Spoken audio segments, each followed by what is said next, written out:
Hey, what's going on guys, Mixuba here, and in today's video we're going to be taking a look at a DIMIR Mutate deck for standard best of one. So we're going to be playing some tempo today. We're trying to play a deck that has game against aggro and control, has removal and counter spells, as well as has the ability to present our own very real threats. So I've kind of leaned more into the Flash Dimir style mutate deck. We're not playing the Polywog because I don't exactly want to tap out on turn 2. I want to play as much instant speed as possible. This does mean we have a couple cards that are not instant speed, like Stone Cold Serpent or the Mamba, and only one mutate creature that we do actually play at sorcery speed, and that's the Insatiable Hemophage. But essentially, we're trying to play a draw-go style of game where we are deploying our threats at instant speed, mutating at instant speed, and drawing cards for doing all that at instant speed, and gaining sort of incremental value from like a Dirgebat mutate or a Pouncing Shoreshark mutate. So, we'll get into the list. We have some Mambas. Just a solid 1-mana 1/1. Whenever this creature mutates, target creature on opponent controls gets -2/-2. So kind of like a disfigure on a creature. Whenever something, it's one of our ideal mutate targets, especially against something aggressive. If not, it can just help you get out one of your bigger mutate creatures for cheaper, minus the Dirge Bat, which you want to play as the actual bat and not mutate for 6 mana. But anyways, you want to mutate onto this. But yeah, Stone Cold Serpent, as you guys know, great with mutate. All the creatures that mutate onto this get that many counters and protection from multicolored, so it's fine on 1, fine on 2. It's basically fine wherever in the curve you need it to be, where you feel like you don't need to hold up mana, and you can like play it for 1, hold open 2 mana, maybe like play an eliminate, and if you don't, mutate an octopus onto it, like that kind of thing. So it's pretty solid. For the 2 drop spots, we have 2 Jwari's Disruption, which acts as a land, but also a pseudo counterspell. I'm pretty happy with this in the mana base. I want to play more of a tempo-y game, and putting some counterspells into our mana base is awesome. We have 2 negates because Ultimatum is a very popular standard best of one deck, and against anything more mid-rangey or aggressive, this typically does find a target, especially because we're not only holding up negate, we're typically holding open negate, and potentially a mutation, and potentially a removal spell or card draw. So if it finds a target, great. If not, we can typically do something else with our mana. We have Omen of the Sea as just some draw fodder. We can cast this for cheaper with the Night Bonder, and we draw an extra card off it with the Slither Wisp, and we can always use it to scry later in the game. So I like 2 Omens of the Sea. The deck's pretty tight on space. There's a lot of stuff I wanted to fit in here, which is why you see a lot of 2-ofs. So that's why we have 2 Omens. Eliminate and Heartless Act, just some more removal spells. We were in best of 1. If we were in best of 3, I'd probably have more counter magic and the removal in the sideboard. But because I do foresee playing against a lot of mono white and mono red, we have these in the main deck. Obviously, this is better against mono white, which is cropping more and more up. Also, this card's great against mono white. The minus bypasses indestructibility. It's just all around really solid. We also have more removal in the form of Dirge Bat, which we can play at instant speed, which is pretty solid as well. Also, notably, destroys a Planeswalker. Doesn't come up very often, but the fact that you have that option is great. 2 Night Bonders for hybrid Dimir, so we shouldn't have any trouble casting it. The problem with this card is that it's a human. It's always had this issue. You can't mutate onto the Night Bonder, but it does facilitate a lot of our strategies. A lot of our mutation can be done for cheaper, and a couple of our flash spells like Omen of the Sea can be done at a lesser cost. Slither Wisp. So this is a really key card. It's difficult to cast, requiring 2 black and a blue, but I haven't played this deck since the Pathways got released, so hopefully the Pathways will help out with the mana base. Basically, whenever we cast another spell that has flash, we draw a card, and each opponent loses 1 life, so that's a really solid ability to have on a flash creature. The problem with this is it dies very easily to pretty much every removal spell in the format right now. So don't put too much money on your Slither Wisps, but it is pretty much a must-kill threat, and if your opponent can't kill it and you can defend this thing, you're in a really good spot.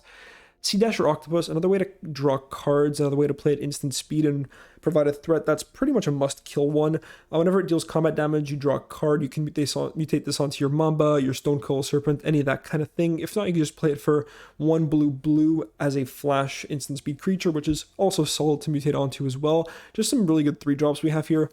Brazen Borrower, Petty Theft is really relevant against a lot of stuff, solid against aggro, pretty decent against control, and we can draw a card off casting the Brazen Borrower half of it off the Slither Wisp. Also, you can mutate onto this if you have nothing else to do with your mana, so not bad. And we are a tempo deck, so we're trying to kill our opponents, and the 3/1 flyer can come up in that regard. So yeah, the Hemophage, basically this card's way better against anything aggressive, as it is a Death Touch body that gains life and drains our opponent. And all I've seen in the past, I've seen a lot of DIMIR Mutate decks try to basically have this as a win con, where you basically mutate a million times onto your Hemophage and it just drains your opponent out. I like it more of like a stabilizing play against aggro, just gain a bit of life here, gain a bit of life there, provide a body that they have to respect and typically don't want to attack into. And against control, it's not amazing, but we can do that type of mutation train onto it to try to get some maybe finishing points of damage in. I always want to play it instant speed, and at the times where I can afford it is typically afford not to is typically against aggro, where this card shines. So just one copy I think is correct. We have 3 Dirgebats. I'd probably play more if the mutation cost wasn't so expensive. I never really find the time to mutate this onto another creature, but you have the option to. You can always just play this as a 4-mana 3/3 flyer, which is understated and dies to removal, but whenever it's mutated onto, or, you mutate onto something else, you can blow something up, which is pretty solid. It also helps our flash game. Nightbonder makes it cheaper, all that good stuff. And the Shore Shark, you can mutate this for 4 mana, put it on something, bounce a creature. If not, 5 mana flash. Same story as the rest of the deck. You can draw a card off Slitherwisp, discounted by the Nightbonder, and get your whole mutation train going. Mana base, aside from the Jwaris, we have some temples. This can be triomes, the Sultai triome if you want. We only have 1 castle, so if you care about land types, you can run more castles if you choose to run the triome. It also has cycling, but we are a 24 land deck, so I don't find myself really wanting to cycle my lands very often. For passage, just, check a fast land, kind of. You get to search for any of your untapped land on 4, if not fix your mana. Castle lock the way and draw some extra cards, more powerful castle in my opinion, and pathway to help fix mana. So that's going to be it for the list, guys. It will be in the description down below as always. If you like the deck, be sure to drop a like on the video and consider subscribing. It motivates me to make more content. So that's going to be it for me, guys. Let's get into some games.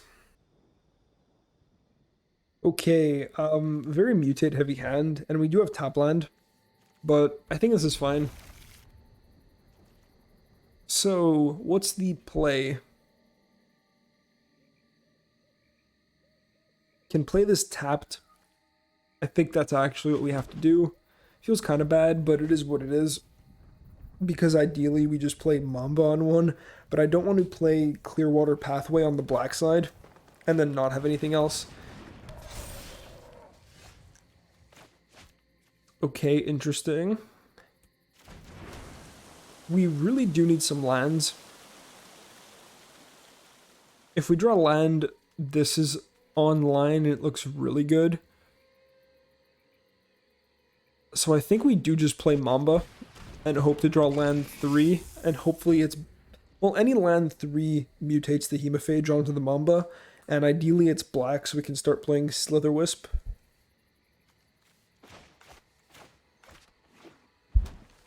Could have also played a 1/1 Serpent, but I don't think it's necessary. Or maybe it is. And they have like a fight spell here. But if they have Blizzard Brawl, then they don't get to protect. Maybe they pump the Swarm Shambler. We do draw land, but it is tap land. We take what we can get. Shore Shark. Not a bad one, but it's not land, and we really do need some lands. So I can hold open Brazen Borrower or play Stonecoil Serpent. We're going to make this a 2/2. I think we just make this Stonecoil Serpent, get it out of our hand. If they deal with one of our creatures, at least we have another mutate target, and I can potentially make a 5/5 here. Yep, grow the boy. That means that that one's pretty much going to be Mamba immune anyways, which isn't ideal. So we pretty much have to choose between... Okay, they have a ram through anyways, so please no Blizzard Brawl. Yeah, and they attack. Oh, so we can just Hemophage this. Unless they are holding a Blizzard Brawl. So please no fight spell. One time. Alright, so we could actually flash in Dirgebat at instant speed But I think we just want to get going on this Hemophage. So let's mutate.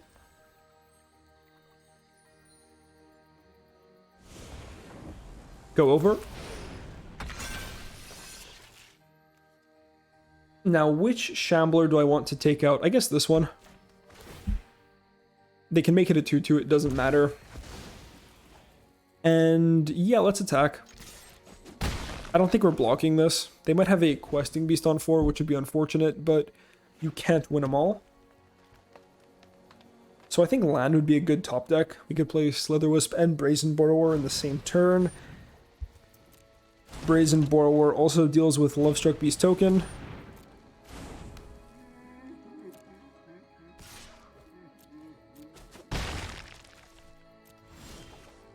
Sea Dasher Octopus, eh?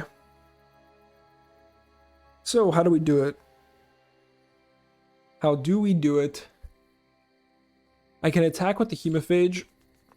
They block with the Lovestruck Beast. We don't get in there. And bounce the Lovestruck Beast. Mutate onto the Hemophage. Attack. We can just kind of chill, hold back, play Slitherwisp, and go from there. I think I like that more. It's kind of like taking a turn off, but it sets up the rest of our turns in the future. And this Death Touch blocker is going to be really nice.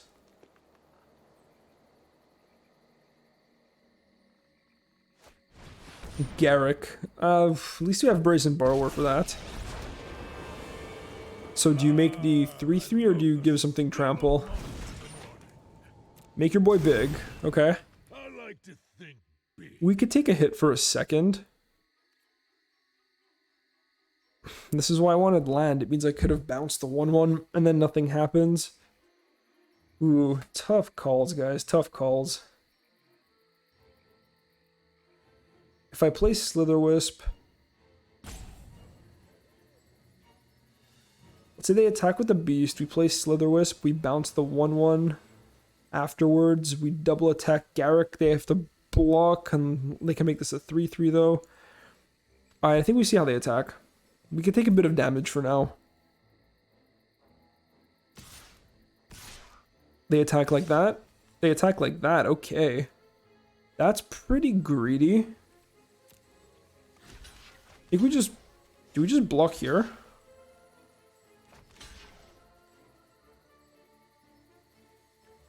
Can I get punished for this? I don't think so. Alright, that's what we're doing then. Ouch. I mean, I don't know what just deals 1 damage to me. Yeah, apparently nothing. Also, I'm not cracking this. I want to hold priority too, because I do want to see some land. And there's some land. Okay. So when creature deals damage to a player, so we hold back on that.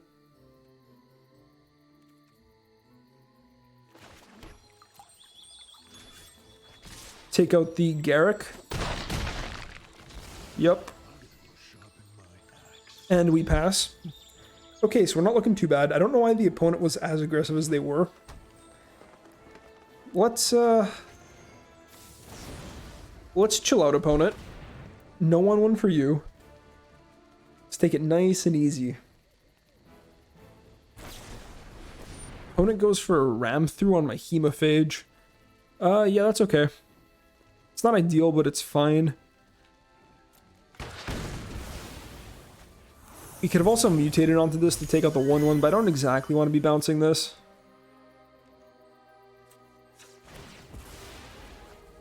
So, we just get black and blue. And we don't want to play the octopus. Well, okay. If we draw on tap land, we're pretty happy to play the octopus. But if we don't, then we're going to want the Dirge Bat. We get 2 looks for untapped land.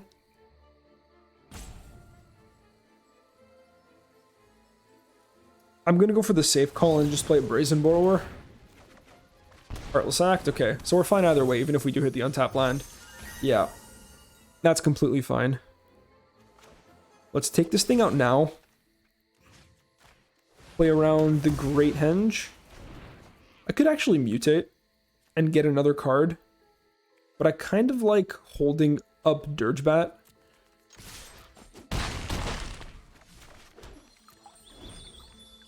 And then we can mutate onto the Dirgebat to kill something. And we still draw a card from playing the Dirgebat.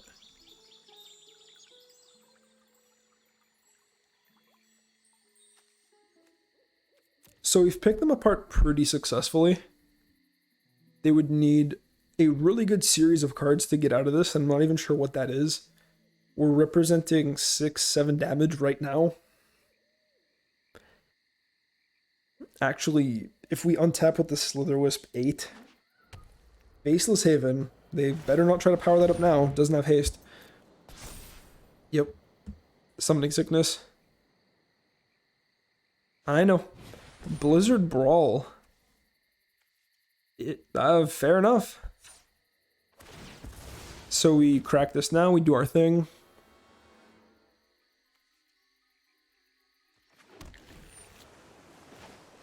I think I should have taken black actually, but it's okay. Double Octopus. We do this now just to draw the card. Good game. We have Eliminate now too, so we can go mutate here. Let's not be greedy, hold up another mutation. Just one for now to draw an extra card. Attack for 6. The game's not technically over yet. Hit it with the GG's back. Under. We draw yet another card. Shore Shark, good to hold up. And yeah, they can animate the Faceless Haven, but we can just kill it with the Eliminate. We can kill it by mutating onto the Dirgebat. Play Garruk, which isn't bad, but Dirgebat does kill Planeswalkers. Like I said in the intro, sometimes comes up.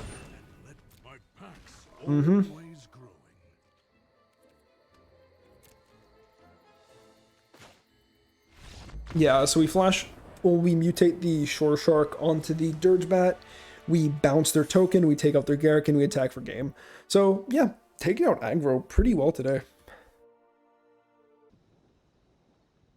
Okay, hand is actually pretty good. We have some awkward tapped mana, but I think this is okay.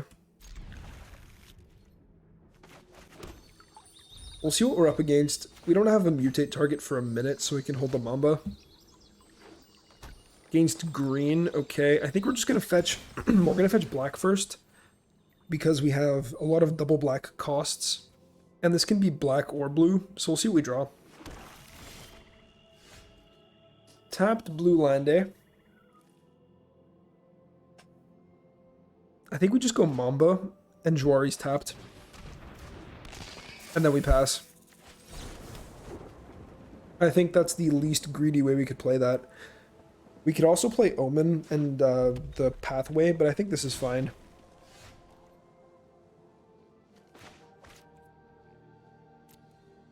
If the opponent stomps my Mamba, that's completely fine. We have a Slitherwisp, which we really want to cast. That is a-okay with me. So yeah, double black first. It's awkward, I typically make double blue first. But we do want to cast Slitherwisp, so we do what we can. Let's go no land drop. And they have a Fabled Passage, so we're going to get hit for 5 on turn 3. Makes sense. God, I hate this card. Okay. Well, we can play this now, and at least we know it's going to survive. Ouch.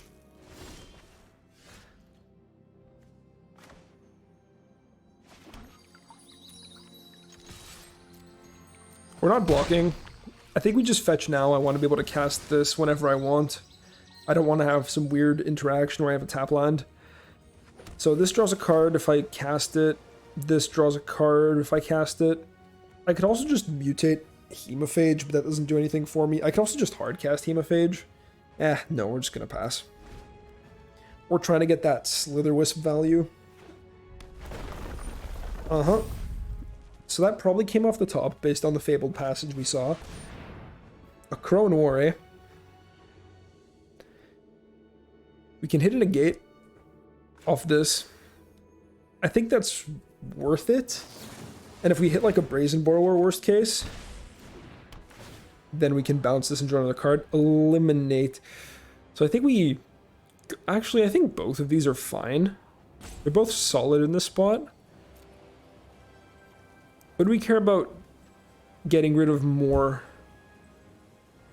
right now? I suppose they can have this for a second, so we just take the eliminate.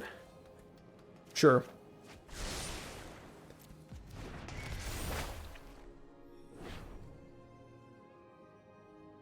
Yeah, you get my Slitherwisp.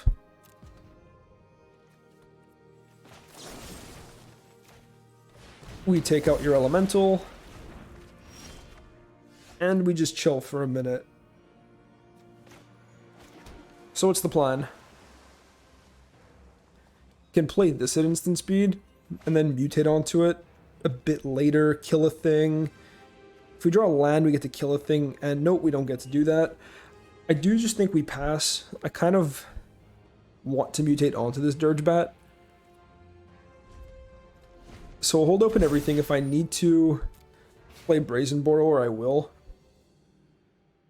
But if we cast Dirgebat, a Crow and War ticks up. I could also bounce the Crow and War, play my Brazen Borrower. They go for a Mammoth, that's fine.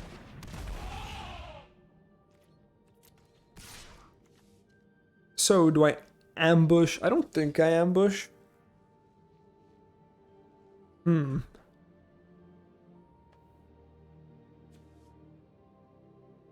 Yeah, let's just take 3. Okay, that's fine. This is gonna die, but it's what it is. Tap land. And we want to play this because it has a much more expensive mutate cost instead of the Shore Shark. Juaris. So, if we attack with the bat, a Crow and War pops off, which is bad. We can mutate onto the bat one time, hold open Brazen Borrower and Juaris, and blow up their Mammoth. I think that's worth it. Doesn't really matter, I think the bat looks cooler, so we're going like this. And we gain a bit of life. So land drop or Juaris. I think holding open Juaris is worth it. Oh, we have to attack? Shit. Well. At least we got our value. And we get to keep our Slither Wisp, so I guess this is fine. We don't want to bounce that. Anything else to play? No? Alright. We can cast this, but if it doesn't mutate, nothing bounces, we get to draw a card. I think we just play this black and say go. Not going to attack into a Bone Crusher Giant. I didn't think I'd have to mandatory attack until your next turn. Yep. They cycle Wilt. Okay, that's fine. Interesting main deck. I think we're still okay, though.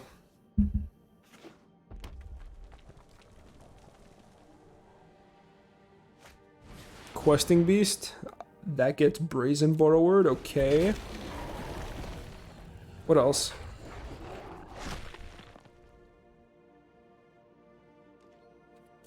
Let them go to attacks. Send you back. I think this is fine to take 4. Yep. We get to draw a card off casting this, which isn't bad. And if they go for a Stomp, I have Juaris. You go for a Shield Breaker. Do I care? Not really.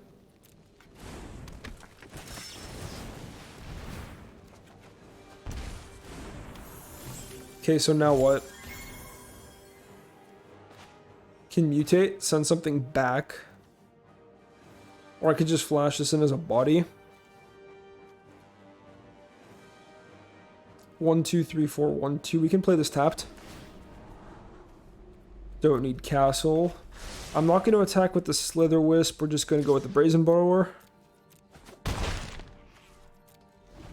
Okay.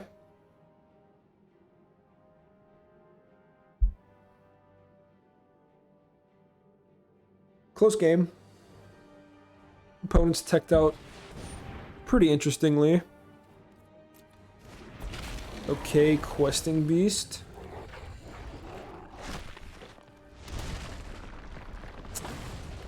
Alright, so we're probably going to see a cleave here.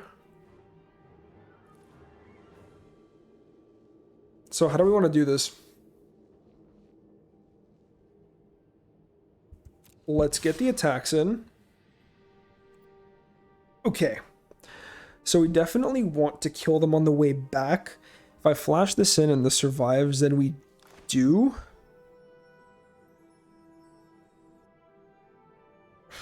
So I don't want to... How exactly am I going to do this? Do I want to block first is my question. I think we do go to blockers first. We just block here. I think we can trade this off now. Actually. Ooh, because if they don't put the cleave... Wherever they put the cleave, I'm going to have to bounce that creature. So I'm taking 6, 7, 8. I'm going to 1. Can I even afford to block the Questing Beast? I think I do it like this.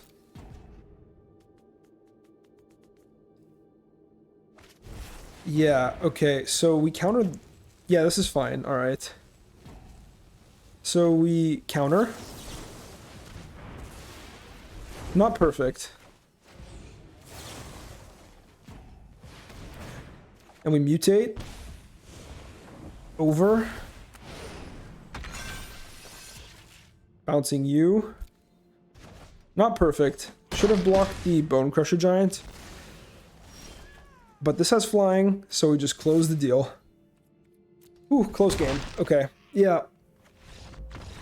We found the line. I should have basically just blocked the Bone Crusher Giant and bounced the Questing Beast, but it comes out to the same thing because we know they're completely tapped out just in that spot.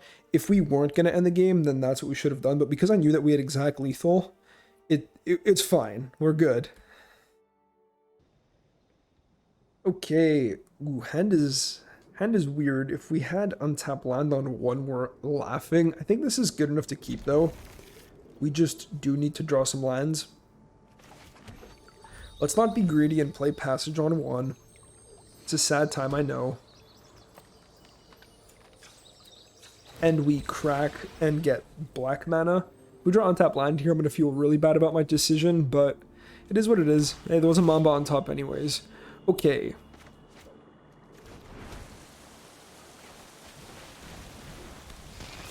Now we play it out, and we hold open nothing. Ideally, opponent just plays like a Brushfire Elemental. Yep. So we take that. And we go dirty. And we go over. And we do this first before playing land because you might draw into a temple. And we don't, but that's fine. Let's go for black. We have Slitherwisp and Dirgebat that we're probably casting before Brazen Borrower. Another elemental. Okay. Connects for 3. Oh, Innkeeper. Weird type of... I don't want to say lag, but kind of the way the spell's resolved is weird. Attack with the Octopus. Opponent can chump or give me a card. They choose to give me a card. Another Octopus. So we can mutate. Not do anything. Okay, so we mutate, kill the Innkeeper, or kill the Brushfire Elemental, and we draw another card. So because we draw another... Wait, do we draw another card? Hold on. Let's just read this Mamba really quick. Whenever this creature mutates, target creature opponent controls gets -2/-2. Okay. So it's not for each time this creature mutates, because if it was for each time, we just get -2/-2. I kind of want to bat on here. I think we just hold and play Slitherwisp or threaten to use removal. It's not ideal, but it means that for every other creature we mutate, we get to draw cards. Yep, we can also just Heartless Act, which might be the plan, based on, you know, 5/5 coming through. We could have mutated there and gotten the free kill. Quote-unquote free kill. Great Henge. Okay. Well, I fucked up. At least we can bounce it.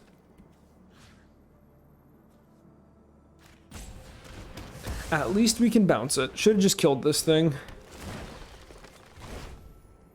Did not expect a Great Henge. Yeah, we take one. Land. Alright, at least we find land.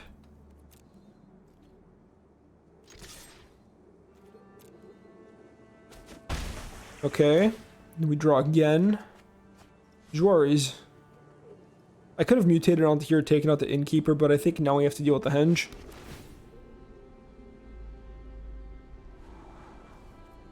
We keep on tap land. Let's send you back. Okay. So we're slowly getting there. Henge sets us back quite a bit. I could have prevented that whole sequencing, but alas, it is what it is. The opponent's far off the Henge now, but they do have a Questing Beast, okay.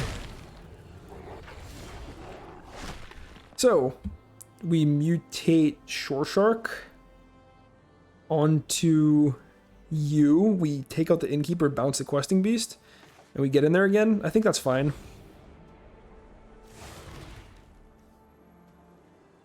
Yeah. I could do this whole instant speed, but if I do, it means I don't get to draw the cards off the attack, and I kind of do want the cards off the attack. So we bounce here, we minus there, and it means they don't get Great Henge again, and it forces them to use all their mana into this next turn. Oh, I should have waited to see if I would have drawn Temple, and we don't. It's fine. We can play tap land. Okay. So we've kind of stabilized. Opponent can play Questing Beast in it for another 4, but we can play Dirgebat and deal with it. Smashing for 3. Brutal. Absolutely brutal, guys. So what's the plan? Could play Serpent. Have I scryed anything to the bottom? No, I haven't. I think we just grab a little bit more black. So we're on 6 lands. I can play Dirgebat at instant speed and then mutate underneath it. Or I can go double Slitherwisp. How greedy is double Slitherwisp though? Like, oh man. It's so greedy, but we take 4. I think we just hold up everything and see what happens. We have a lot of options. So my play is either, okay, they go for the Questing Beast, which is fine. My play is either play Dirgebat, mutate underneath it, kill Questing Beast, or play double Slitherwisp, draw a bunch of cards, and then do that same kind of sequencing next turn with the Dirgebat, or we could mutate onto a Slitherwisp, which I don't love. I think we just decide not to be greedy here. As much as I want to, I think this is a lot safer.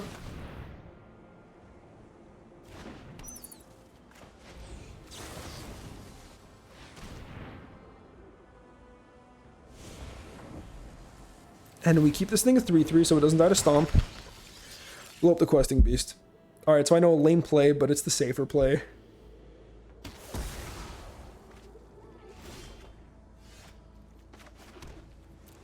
And we get in for 3. We draw a card. Temple. Could play this as a 1/1.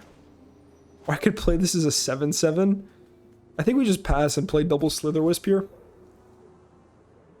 Maybe a Borrower, depending. Opponent looks to have Stomp open, which maybe they're saving for this. Maybe they're looking to couple it with 2 Stomps for Dirgebat. More red. They play another Questing Beast.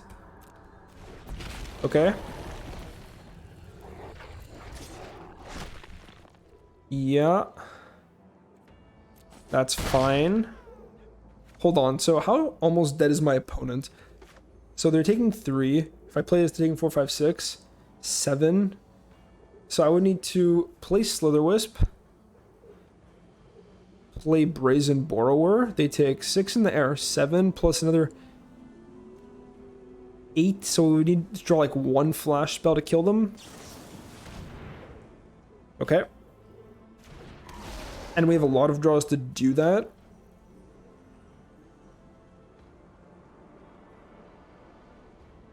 I think that's the plan.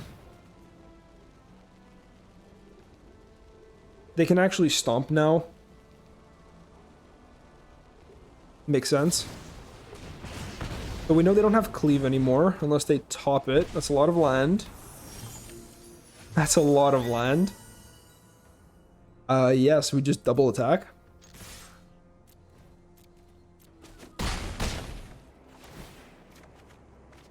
Oh, does that just kill them? Nice. Wait, no, it doesn't kill them. But it gets damn close, eh?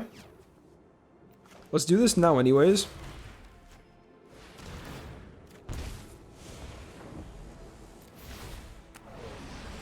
Take out Questing Beast. And let's not be Greed Lords. We're going to play this as a 3-3 and see can you kill me. We basically just needed 1 flash spell there. Another Questing Beast. Nice.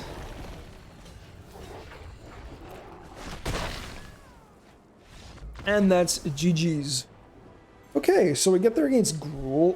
Pretty solid game. I should have taken out that Brushfire Elemental right away, but honestly, I think that did work out, and I find it funny how much we flood at the end of these games. Like, we draw a lot of cards, but we do get there. Try to play not greedy.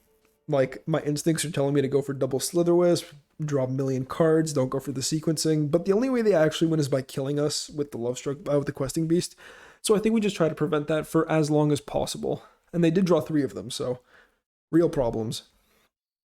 Alright guys, and we are back. So I actually had a lot of fun playing this deck, and it performed pretty well against Aggro. I cut a Rogues game. Honestly, that was just brutal. You never really want to be putting piles of creatures onto decks that have very cheap and very efficient removal spells, although Stonecoil Serpent can get you there. Giving your creatures protection from multicolored and making them huge is a really easy way to take out Rogues. Aside from that, it has a decent matchup against Ultimatum, but can fall flat for very similar reasons to the Rogues matchup. As everybody knows from playing Mutate, putting all your eggs in one basket isn't very good, but against other aggressive decks, this is kind of where the archetype shines. Basically, being able to stack up one creature and get all this mutate value, especially at instant speed, and play this sort of tempo game against an aggro deck is very powerful. And it really does force them to respond quickly and carefully, because if we're mutating onto like a Mamba, killing our opponent's stuff while getting incremental value, that's really just what we're picking up. And if we're not doing the whole mutate thing, then we're probably just drawing a million cards off the Slither Wisp, which is great in and of itself. I typically try not to mutate onto this thing because it's a must kill, and whatever we mutate onto is also a must kill, so one Heartless Act can pretty much just wreck us. Anyways guys, deck list will be in the description down below as always, and I will catch you in the next one. Peace out.